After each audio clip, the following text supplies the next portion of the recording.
नमस्ते बच्चों, कक्षा 8 विषय गणित और प्रश्नावली 3.3 इसका आपने एक पार्ट कर चुके हैं। तो दूसरा पार्ट छठे क्वेश्चन से करना है। तो छठा क्वेश्चन क्या दिया है कि यदि किसी चतुर्भुज के दो आसन कोण बराबर हैं, दो आसन कोणों के मान बराबर हैं, तो चतुर्भुज के चारों कोणों की माप पूछा आपसे। तो अपने अब तक क्या पढ़ा था कि चतुर्भुज के आसन कोण सम्मुख कोण बराबर होते हैं, सम्मुख भुजाएं बराबर होती है और आसन कोणों का योग कितना होता है 180 डिग्री। अपने पढ़ रहे थे कि चतुर्भुज के दो आसन कोणों का योग कितना होता है 180 डिग्री। अब दोनों बराबर हैं, मतलब यदि एक को x मानेंगे तो दूसरा आसन कोण भी कितना होगा x होगा, क्योंकि उसने लिखा है कि दोनों आसन कोण क्या हैं बराबर हैं। तो एक को x माना तो दूसरा भी क्या हो गया x।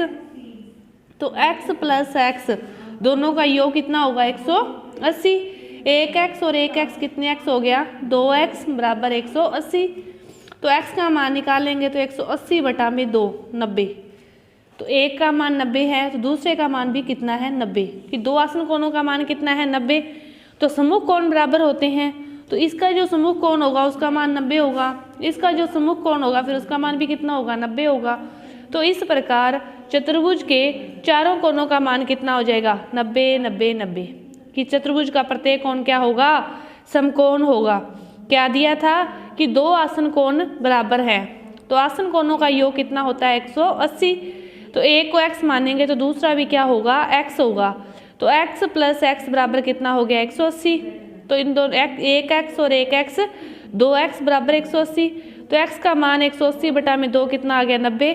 तो दो कोण 90 हैं तो सम्मुख कोण भी बराबर होते हैं, तो इसका सम्मुख कोण भी 90 और इसका सम्मुख कोण भी कितना आ गया 90 आ गया। इसके बाद देखो अगला क्वेश्चन, सातवां क्वेश्चन आपको क्या दे रखा है, इस प्रकार चतुर्भुज दे रखा है x y z सारे मान निकालने हैं जैसे आपको। तो देखो कि बाह्य कोण दिया है, बाह्य कोण दिया है एक आंतरिक और एक बाह्य, दोनों कोणों का योग कितना होता है 180। एक आंतरिक और एक बाह्य दोनों कोणों का योग कितना होता है 180। तो 180 में से 70 को घटाएंगे तो इस आंतरिक कोण का मान कितना आ गया 110, इसका मान कितना आ गया 110। तो ये दोनों सम्मुख कोण हो गए। तो चतुर्भुज के सम्मुख कोण और सम्मुख भुजाएं बराबर होती है, तो इसका मान भी कितना आ गया आपके पास 110, इसका मान भी 110 और इसका मान भी कितना आ गया 110। अब ये दोनों कोण क्या हो गए आसन कोण, तो आसन कोणों का योग कितना होता है 180।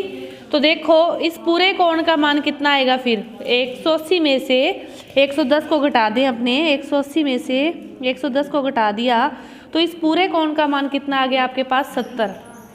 70 में से ये 40 है तो फिर z का मान 70 में से कितना बच गया 30। अब ये त्रिभुज बन गया। त्रिभुज के दो कोणों का योग पता है तो तीसरे का आप निकाल सकते हो। त्रिभुज के तीनों कोणों का योग कितना होता है 180। इस प्रकार आपका सातवां क्वेश्चन हल होगा। अब ये क्वेश्चन तो देखो इसके बाद जो आठवां क्वेश्चन है उसमें आपको x और y के मान निकालने हैं। तो अपने अब तक चतुर्भुज में कितना पड़ा है कि सम्मुख भुजाएं बराबर होती है, पहले क्वेश्चन से अपने यही कह रहे हैं। तो ये दोनों क्या होगी सम्मुख भुजाएं होगी, तो इसके बराबर 18 क्या आ गया 3x बराबर 18। तो यहाँ से x का मान निकालोगे तो 18 बटा में 3, तो 18 में 3 का भाग दिया तो x का मान कितना आ गया 6 आ गया। इसी तरह ये दोनों फिर बराबर होगी, क्या आ गया 3y माइनस 1 बराबर क्या हो गया 26। माइनस के 1 है दूसरी साइड किस में जाएंगे प्लस में, तो 3y बराबर 27। तो यहाँ से y का मान निकालोगे तो 27 बटा में 3 कितना आ गया 9। x का मान कितना आ गया 6 और y का मान कितना आ गया 9। अपने सारी प्रश्नावली में एक ही बात रिपीट कर रहे हैं कि सम्मुख भुजाएं बराबर होगी और सम्मुख कोण बराबर होंगे। इसी तरह इसमें देखो कि ये समांतर चतुर्भुज के विकिरण है तो ये इसके बराबर होगा, ये विकिरण इसके बराबर होगा, क्योंकि विकिरण एक दूसरे को क्या करते हैं प्रतिच्छेदित करते हैं।